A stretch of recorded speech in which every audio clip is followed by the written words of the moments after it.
حنيفا ولم يك من المشركين شاكرا لأنعمه اجتباه وهديناه إلى صراط مستقيم.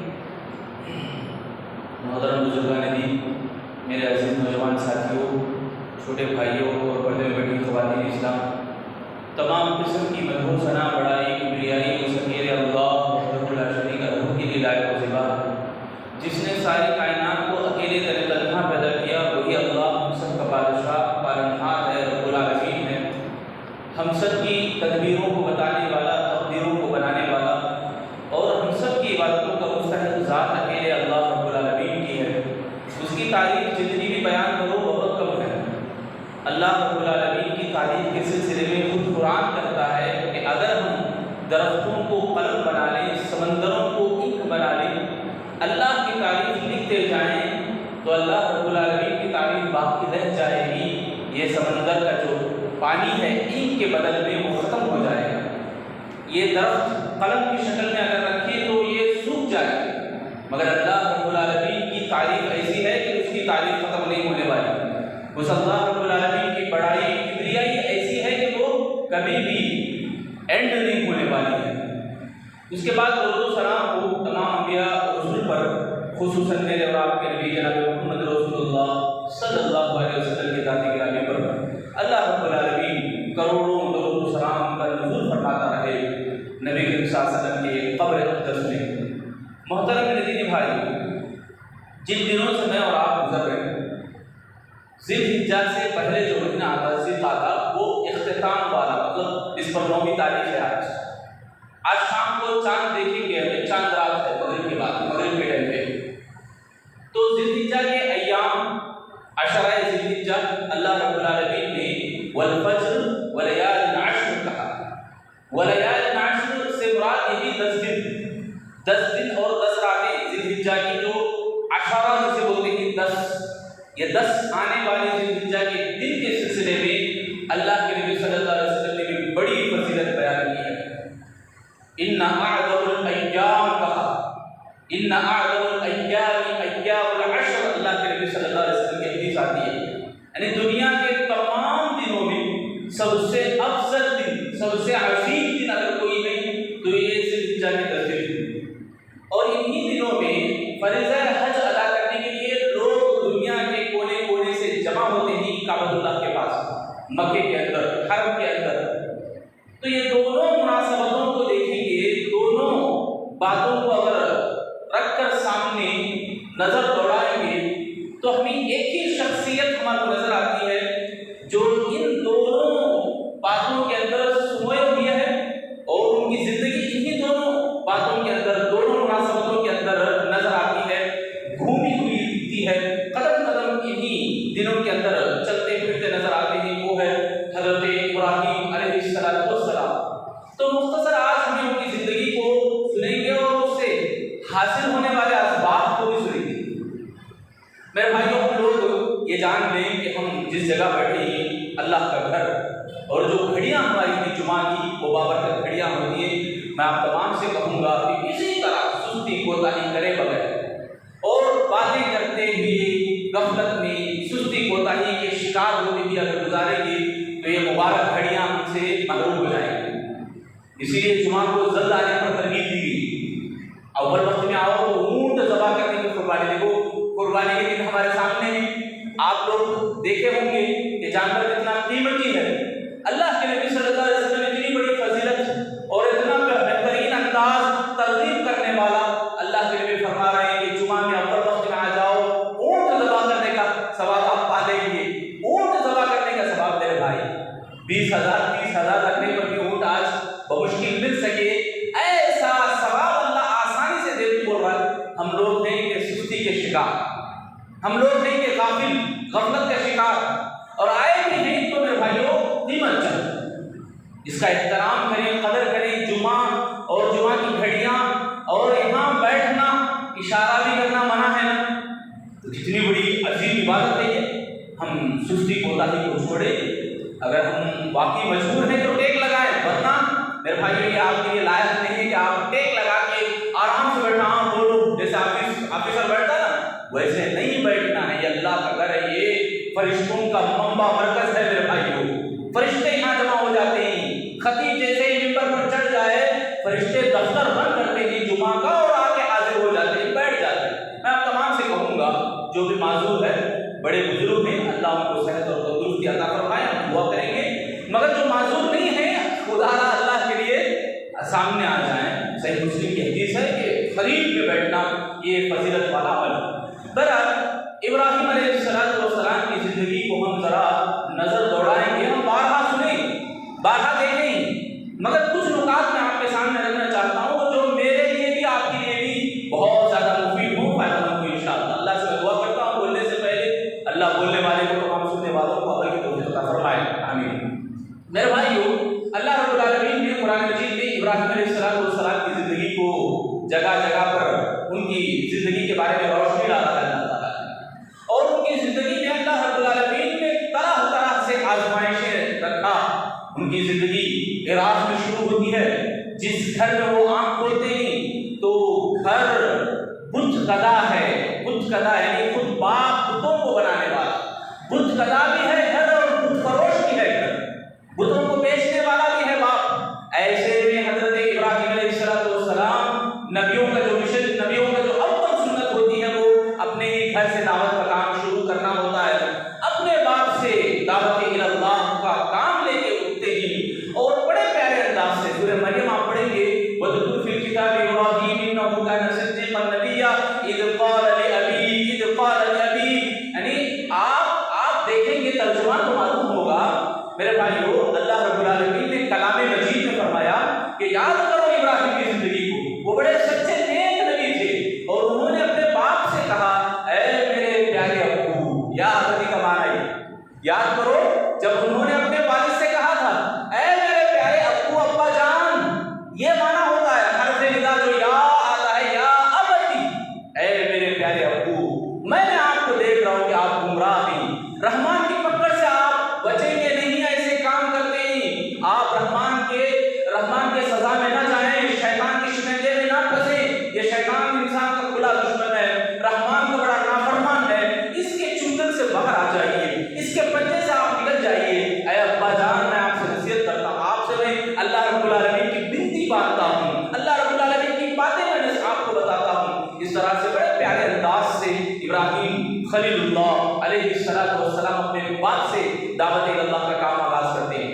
عراق میں پیدا ہوئے تھے, عراق سے جلاوطن ہوئے یعنی نکل گئے. دیکھو آزمائشیں کیسی کیسی, آزمائشوں کا سلسلہ ایسا ابراہیم علیہ السلام کی زندگی میں. ایک آزمائش جو آئی, دوسری آزمائش پہلے آزمائش سے بہت بڑی تھی, بہت بڑی آزمائش. باپ کے پاس قال اراغب انت عن آلہتی یا ابراہیم, ابراہیم علیہ السلام جب دعوت اللہ کا کام لے کے اٹھے, ابا جان کو سمجھانا چاہا, باپ بگڑ گیا. باپ کہنے لگا اے بیٹے ابراہیم, اگر تم میری بات کے بیچ میں, میرے کام کے بیچ میں آڑے آئے گا تو میں پتھروں سے ماروں گا, پتھروں سے مار مار کے تجھے جلاوطن کروں گا. سبحان اللہ. اس کے بعد بھی حضرت ابراہیم علیہ السلام باپ کے حق میں دعا کرتے, قال السلام علیکم سأستغفر لك ربی, کہتے ہیں اے ابا جان آپ پر سلامتی ہو, میں آپ کے حق میں دعا کرتا رہوں گا جب تک مجھے روکنے والی یعنی رحمان میرا بڑا مہربان ہے میرے اوپر. یہ کہتے ہوئے سلامتی کی دعا کرتے ہوئے نکل جاتے ہیں. عراق سے ملک شام سفر کرتے ہیں. راستے میں نمرود کا واقعہ پیش آتا ہے, نمرود سے مباحثہ مڑبھیڑ ہو جاتی ہے. وہاں بھی دیکھو دعوت کا انداز کیسا ہے. میرے اور آپ کے لیے ایک نصیحت ملتی ہے یہاں پر آل عمران میں, بقرہ میں تیسرے پارے میں دوسرے رکوع شروع ہوتی ہے یہ بحث نمرود اور ابراہیم علیہ السلام کی. الم تر الی الذی حاج ابراہیم فی ربہ ان آتاہ اللہ الملک اذ قال ابراہیم ربی ارنی, اذ قال ابراہیم, جب ابراہیم نے کہا کہ میرا رب ایسا ہے کہ کسی کو زندگی دیتا ہے, کسی کو موت دیتا ہے, موت اور حیات میرا رب اس کا مالک ہے. پھر بات چیت میں جب ہم لوگ کیا کرتے ہیں, کسی گمراہ کو دیکھیں تو اسے نصیحت کرنے کا ہمارا انداز کیسا ہوتا ہے, اور ابراہیم علیہ السلام کا انداز دیکھو کیسا ہے. نمرود کہنے لگا یہ کون سی بڑی بات ہے, میں بھی زندگی دیتا ہوں, موت دیتا ہوں. 2 آدمیوں کو بلایا, کسی کی سزائے موت لکھی تھی, اسے بولا جا بھی رہا ہو جا, تو آزاد ہے. دیکھ میں اس کی موت تھی طے مگر اسے میں چھوڑ کے آزاد کر دیا, یعنی میں زندگی دیا اسے. کسی آزاد آدمی کو پکڑ کے اسے قتل کر دیتے. دیکھو میں موت دی.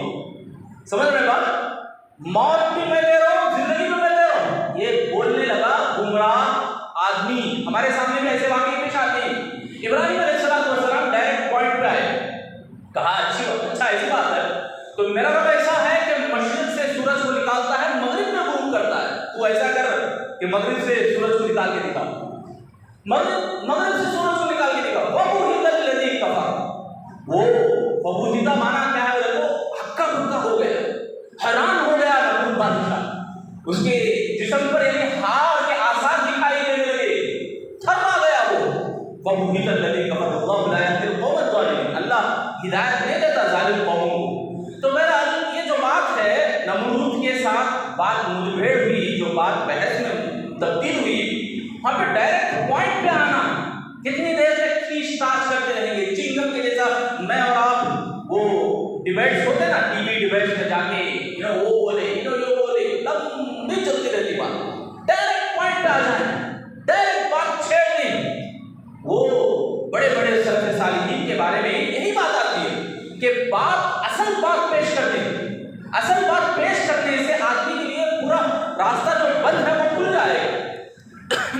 جیسے ایک مثال ہے کہ بہت دیر تک مٹبھیڑ ہوئی ایک سلف صالحین سے، بہت دیر تک. اس کے بعد سلف صالحین میں انہوں نے سلف نے کہا کہ اللہ رب العالمین ایسا ہے فاطر السماوات والارض، زمینوں اور آسمانوں کو پیدا کرنے والا وہ اکیلا اللہ ہے. اس کی پیدا کرتا یہ زمین اور آسمان میں کوئی اس کا پارٹنر نہیں ہے، ساتھی نہیں، ساتھی نہیں. تو اس نے مشرک نے کہا بھئی یہ بات مجھے پہلے ہی معلوم ہو جاتی تو میں ہار کو پہلے ہی قبول کر لیتا. ایسے بے شمار باتیں ہیں، ہم پوائنٹ کو چھوڑ کے، اصل بات کو چھوڑ کے ہوائی باتوں کو لے کے بیٹھ جاتے ہیں. ایسا نہیں ہونی چاہیے. بہرحال یہ آزمائش حضرت ابراہیم علیہ السلام کے زندگی میں آئی. نمرود کی جو لگائی ہوئی آگ، پھر آگ میں سبحان اللہ قلنا یا نار کونی بردا وسلاما علی ابراہیم. یعنی یہ توحید ہی کا نعرہ تھا کہ اپنے ابراہیم علیہ السلام کے زبان پر تھا حسبی اللہ و نعم الوکیل. یہی بات، یہی جملے تھے کہ آگ گلزار ہو گئی، آگ ٹھنڈی ہو گئی، سلامتی والی بن گئی. پھر وہاں سے نکل جاتے ہیں، ملک شام کو روانہ ہوتے ہیں. پھر اولاد بہت دیر تک نہیں ہوتی. بڑھاپے میں اللہ اولاد دیتا ہے. اولاد دینے پر بھی آزمائش. پھر اسماعیل علیہ السلام کے ساتھ ذبح کرنے کے سلسلے میں آزمائش. اسماعیل علیہ السلام بھی آگے بڑھ کر ماں باپ کے جو فرما بردار تھے، علامہ اقبال نے بڑے اچھے انداز سے ان کا یعنی وہ جو فلما اسلم وتلہ للجبین جو ہے، جب ابراہیم علیہ السلام نے پوچھا ہے بچے انی ارا فی المنام انی اذبحک فانظر ماذا ترى، میں خواب میں دیکھ رہا ہوں تجھے ذبح کرتے ہوئے. مفسرین نے لکھتے ہیں باپ بیٹے سے پوچھ رہا ہے اے بچے میں خواب میں دیکھا ہوں تجھے ذبح کرتے ہوئے، تیری کیا رائے ہے؟ یہ تیری کیا رائے ہے پوچھنے کا جو انداز ہے وہ ایسا نہیں تھا کہ تو نہ کو بولا تو نہیں کرتا. ایسی بات نہیں ہے، تو نہ چاہا تو بھی میں ذبح کرنے والا. یہ اللہ کا حکم میرے اوپر آیا ہے، یہ نہ اللہ تعالیٰ نے مجھے حکم دیا. یہ انداز ہے اصل میں پوچھنا، رائے لینا ایک فرضی ادب ہے. تو باپ بچے سے پوچھتے ہیں تو بیٹا بھی سبحان اللہ قربان جائیں دونوں کی زندگی بلکہ تینوں کی زندگی. ماں حاجر علیہ السلام کی جو تربیت تھی، تربیت کا جو انداز تھا، تو اللہ اقبال نے کہا سکھائے کس نے اسماعیل کو آداب فرزند. یہ مکتب کی کرامت تھی یا فیضان ادب تھا؟ یہ فیضان ادب، یعنی کتنا سنہرا اور کتنا بہترین تربیت ماں نے کی. اور باپ کے پوچھنے پر ایک آواز پر بیٹے لبیک کہا. بیٹے نے لبیک کہتے ہوئے دونوں نے فلما اسلم وتلہ للجبین کہ بیٹا پیشانی کے بل لیٹ گیا. کہ گلا جب ذبح کرتے نا ہمیں منہ کے سیدھے طرف سے ذبح کرتے ہیں تو ذبح کرنے کا جو انداز ہے اس ادھر سے، تو ایسا نہ ہو کہ اے ابا جان میرا چہرہ آپ کو نظر آئے اور بدرانہ محبت، باپ کی محبت غالب آ جائے. اب باپ نے میں بچہ ہوں، کئی سال کے بعد اولاد ہوئی ہے، یہ محبت کہیں غالب نہ آ جائے. وتلہ للجبین پیشانی کے بل میں لیٹ جاتا ہوں اور آپ مجھے گردن کے پچھلے حصے سے ذبح کرنا، یہ بیٹے کا انداز تھا. اسی لیے علامہ اقبال نے کہا سکھائے کس نے اسماعیل کو آداب فرزندی. کیسے انہوں نے تربیت کی ہوگی، کیسے بیٹے نے تربیت کا اثر دکھایا ہوگا، تبھی جا کر کتابوں کے اندر بلکہ کلام مجید کے اندر قیامت تک یہ فٹ ہو گیا. اور یہ تربیت میرے بھائی تو یہ ابراہیم علیہ السلام کے لیے بڑی آزمائش تھی، اور اس کے بعد ابراہیم علیہ السلام اسماعیل علیہ السلام دونوں نے مل کر کعبۃ اللہ کی تعمیر کراتے ہیں۔ یہ مختصر زندگی آپ سنے ہیں، میں نوکات کی شکل میں آپ کے سامنے بتایا۔ غور کرنے والی بات جو ہے، جو پیغام ہمارے کو ملتا ہے سیرت ابراہیم سے، جو سبق مجھے اور آپ کو ملتا ہے، سب سے پہلے یہ کہ ہم سب اپنے دلوں کے اندر یہ بات فٹ کر لیں، ہم سب اپنے دلوں اور دماغوں کے اندر یہ بات بٹھا لیں کہ نفع اور نقصان کا مالک صرف اکیلا اللہ ہے، نفع اور نقصان کا مالک صرف اکیلا اللہ ہے، اور دعوت اللہ کا کام جو ایک نبی کا مشن ہے، وہ دعوت اللہ کا کام میرے اور آپ کے ذمہ ہے۔ تو دعوت اللہ کے کام میں میں اور آپ جب یہ سوچتے ہیں کہ مجھے نفع ہوگا نہیں ہوگا، مجھے نقصان ہوگا تو میں کیا کروں، اس طرح کا ڈر جو ہے میرے اور آپ کے دلوں میں، وہ پہلے نکال دیں، پہلے اسے ختم کریں۔ اللہ کے راہ میں بولتے جائیں، اللہ کی طرف بلاتے جائیں، یہ سب سے پہلا پیغام میرے اور آپ کے لیے ہوتا ہے۔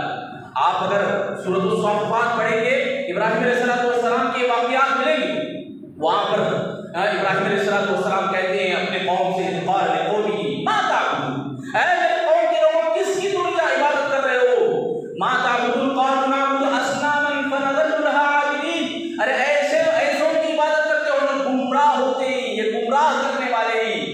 هل يسمعونكم اذ تدعون او ينفعونكم او يضرون، کیا تم جب پکارتے ہو سنتے ہیں، وہ سنتے ہیں کیا؟ پوچھتے ہیں ابراہیم علیہ السلام اپنی قوم سے، اور یہ بھی پوچھتے ہیں کیا تمہارے نفع اور نقصان کے مالک ہیں کیا وہ؟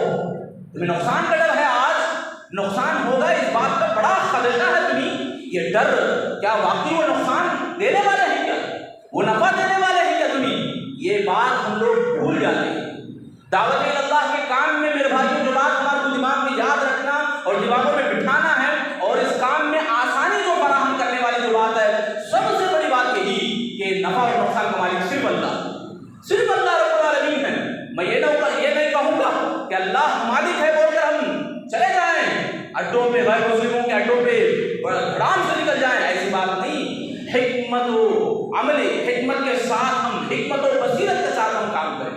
اللہ رب العالمین کی راہ میں جیسے ابراہیم علیہ السلام نے دعوت اللہ کا آغاز کیا، اپنی قوم سے کہا اے میرے پیارے قوم کے لوگوں، اے میرے پیارے ابو جان، اس طرح کا انداز، اور وہ سورج کو دیکھ کر، چاند کو دیکھ کر، ستاروں کو دیکھ کر جو حکمت اور بصیرت ان آیتوں میں ہے، ابراہیم علیہ السلام کے دعوت اللہ کے کام میں ہے، وہ مجھے اور آپ کو سیکھنا ہے۔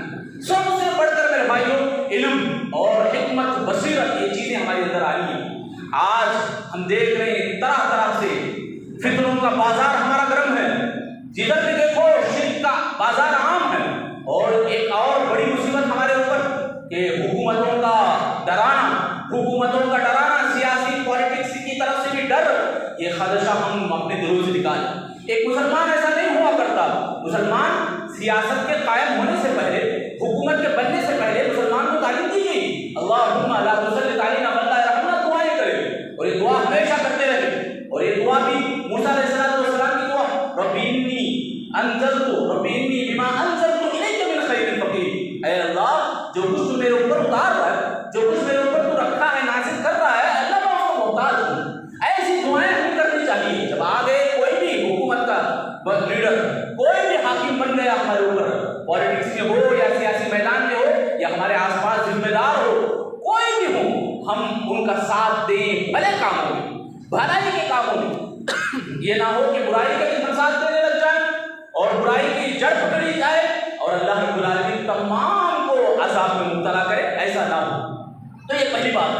دوسری بات، ابراہیم علیہ السلام کو اللہ رب العالمین نے جب کہا اذ قال ابراہیم ربہ لہ اسلم قال اسلمت، ابراہیم علیہ السلام کے رب نے کہا، قرآن نے کہا کہ ابراہیم کے رب نے جب کہا اے ابراہیم تم سلامتی اختیار کر لو، تو قال اسلمت، ابراہیم علیہ السلام نے کہا کہ میں قبول کر لیا، میں فرمانبردار ہو گیا۔ میرے بھائی کتنی عجیب بات ہے کہ علم جتنا ہمارے پاس ہے، ہم ذرا توڑ کے دیکھیں، کیا ہمارا جتنا نالج ہے، معلومات ہے ہمارے پاس دین کے، اس کے اوپر میں اور آپ کاربن بھی یعنی عمل کر رہے ہیں کیا؟ یہ سوچنے کی ضرورت ہے میرے بھائیوں۔